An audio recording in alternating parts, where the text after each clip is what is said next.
His behavior comes across as highly, highly insensitive.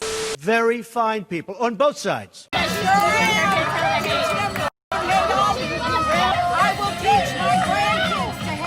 And yes, by the way, they are trying to take away our history and our heritage.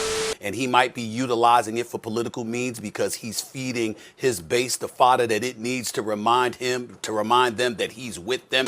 They're trying to take away our culture. Have you seen ropes like that hanging from garages? Is that typical? The image that I have and I have seen is not a garage pool. They're trying to take away our history. All it does is really put on display and illuminate the divide that exists in this nation. Gentlemen, start your engines. My family was. Who was working the farms? They were poor. Do you know how much a slave cost back then? From the evidence that we have, it's a straight up noose. The intent of the tweet was to stand up for the men and women of NASCAR. With Donald Trump's presidency, there is always a tweet noting how hypocritical he is. There is always a quote, too. Here is exactly what I mean. Has Bubba Wallace apologized to all those great NASCAR drivers and officials who came to his aid, stood by his side, and were willing to sacrifice everything for him only to find out that the whole thing was just another hoax? That flag decision has caused lowest ratings ever. First, the latter.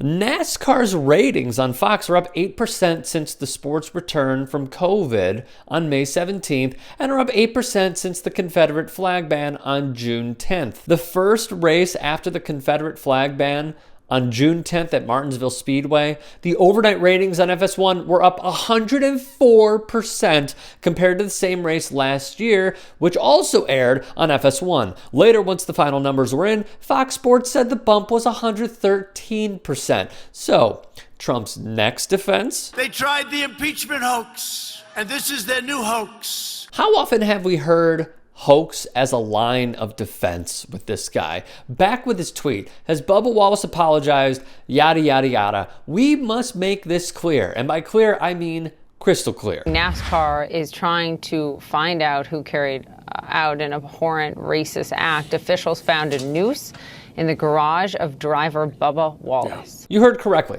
Bubba did not discover it. He did not report it. It was reported to him.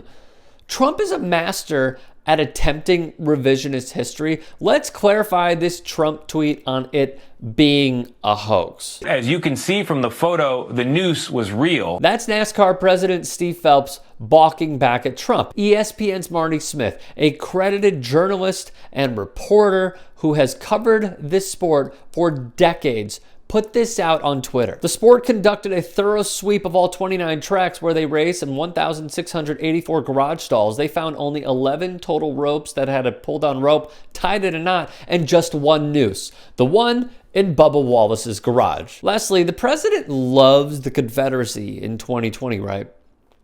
How did he feel previously? You're the lone Republican presidential candidate who has yet to weigh in on whether or not you think the Confederate flag should be flying above the State House in South Carolina. Do you think it needs to go? I think it probably does, and I think they should put it in the museum. Let it go. That's Trump in 2017 on Confederate flags. He has flip-flopped because it's his only strategy. He must cater to those who fly defund NASCAR above racetracks. He must cater to those bearing Confederate flags outside racetracks, and they reciprocate that same energy with Trump 2020 flags beside it. Both symbols of hate.